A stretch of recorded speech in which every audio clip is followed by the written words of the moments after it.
ये question CBSE 2024 का है, केस बेस्ड क्वेश्चन है.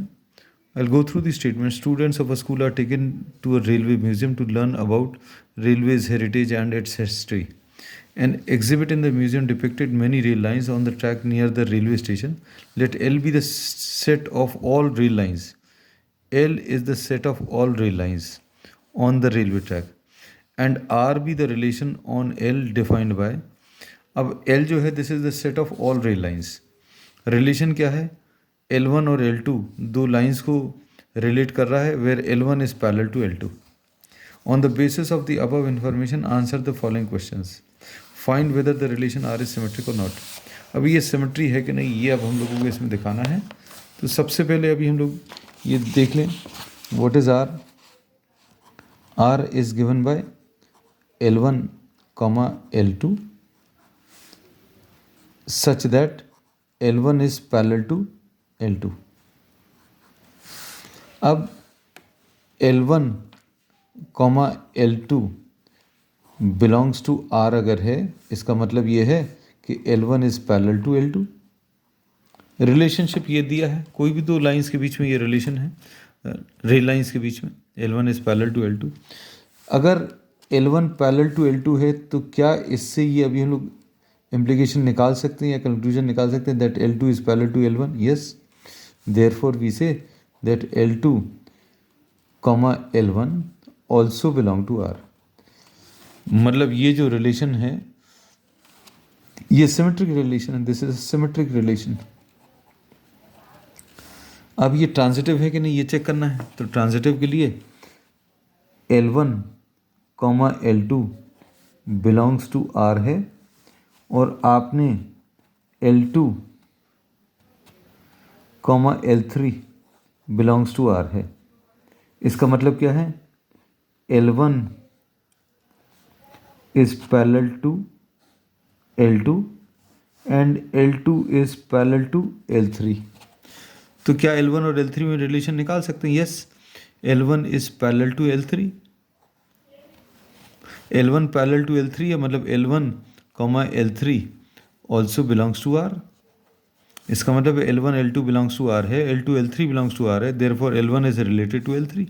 So therefore this relation is transitive. ये transitive relation आ गया. फिर तीसरा, if one of the rail lines is represented by equation of the rail lines y is equal to 3x plus 2 दिया है, find the set of rail lines in R related to it. अब इससे related lines आपको बतानी है. तो इस line का जो स्लोप है वो 3 है और रिलेशन क्या है? Parallel lines. तो इसके पैरेलल लाइंस की इक्वेशन क्या जाएगी? y is equal to 3x, y is equal to mx plus c. m कितना? 3 है प्लस c कैन टेक है एनी रियल वैल्यू. तो this will be the set of all the lines which are related to this line. मतलब this will be representing the set of all the lines which are parallel to this line. अब और में B part में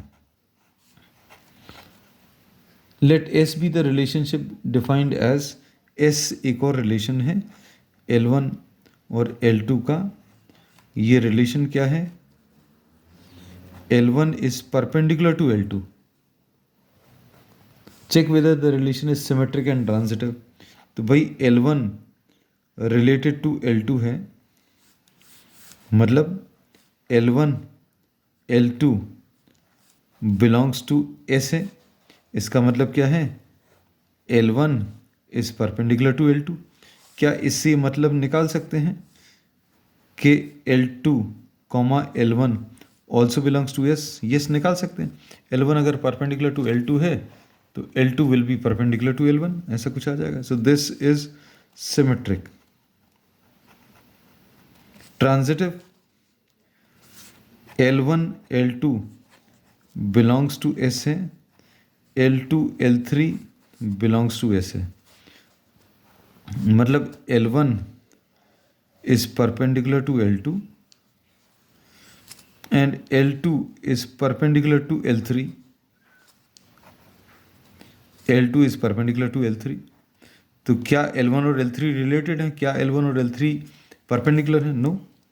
L1 is not related to L1 comma L3 does not belong to the relation because L1 is not perpendicular to L3.